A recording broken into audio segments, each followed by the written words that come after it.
So Bartimaeus, sitting by the roadside begging, when he heard that it was Jesus of Nazareth, he began to shout, "Jesus, Son of David, have mercy on me." That statement, Jesus, Son of David, remember Peter early on in the Gospel of Mark, he made this claim, Jesus, you are the Messiah, meaning you're the chosen one, you're the king, you're the ruler, you're Lord of all, you're the one that spoke and creation leapt into existence. You are my everything. You're ruler and I am subject to you. This is the same claim by blind Bartimaeus here. He calls it Son of David. He's saying the one that was prophesied of in the Old Testament, the one who would come as a descendant of David and liberate all of humankind, Son of David, that's you. And then he says, have mercy on me. And this is a really cool statement here. Because we talk about grace and mercy a bunch here, and I want to unpack that a little bit. Grace and mercy are both things that we don't deserve. Grace is something that you don't deserve that's good, and mercy is liberation from something bad that you do deserve, so it's a liberation that you don't deserve. So it's like this. Grace is like me giving you $100 even though you've done nothing to deserve it. Mercy is you owe $100 and me saying, you don't have to pay it. It's both are unfair, but in a way that works out really well for us. And so he doesn't ask for, he doesn't say, hey, Jesus, I'm entitled to sight. Like I should be able to see. Like I've done all these things. I've donated money. I've been a good person. I served. He just says, have mercy on me. This is my lot in life.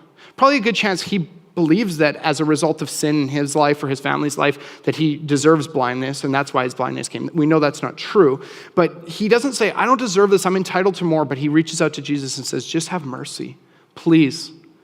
Even if I deserve this, please just take this burden from me. Many rebuked him and told him to be quiet, but he shouted all the more, Son of David, have mercy on me. So the crowd starts rebuking him. They're saying, like, bro, like, you're embarrassing yourself. Like, you look ridiculous. You're just this blind beggar who's like, who's probably a fox, but, yelling out and like making a nuisance. And these probably well-to-do people who are in this crowd listening to Jesus, they're just like, man, like, you're kind of wrecking the vibe, man. Like, could you just do your thing over there? Could you just go, like, here's a couple coins, just, they rebuke him, but he's shouting out all the more. Have mercy on me. Jesus stopped and said, call him. So they called to the blind man, cheer up, on your feet. He's calling you. Throwing his cloak aside, he jumped to his feet and came to Jesus. What do you want me to do for you? Jesus asked him.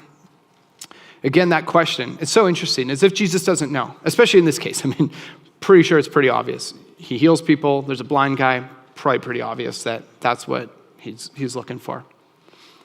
And he asked James and John, what are you looking for? Two very different contexts. In one context, he's looking for something good. In another context, they're looking for something not so good. But he makes them say it. I think there's a huge connection between, what's in our heart and what comes out of our mouth. Scripture talks about that. The mouth speaks from the overflow of the heart. And I love that Jesus just makes them spill it out. Jesus says, show me what's in your heart. Let me hear it. Tell me what's going on inside. And then let me respond, either by teaching or by extending mercy. What do you want me to do for you? The blind man said, Rabbi, I want to see. And Jesus is like, oh, really? I had no idea. Go, said Jesus, your faith has healed you. Immediately, he received his sight and followed Jesus along the road.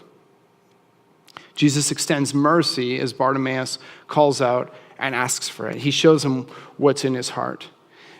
Bartimaeus knew that he wasn't everything. Bartimaeus wasn't trying to get everything. But Bartimaeus attained humility by declaring that Jesus is everything. Bartimaeus knew, this is my lot in life. This is the hand of cards I've been dealt. This is it.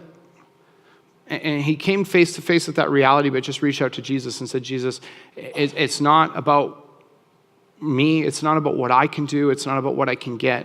It's about just proclaiming that you are everything. And he just picks up and just starts following Jesus. It's amazing.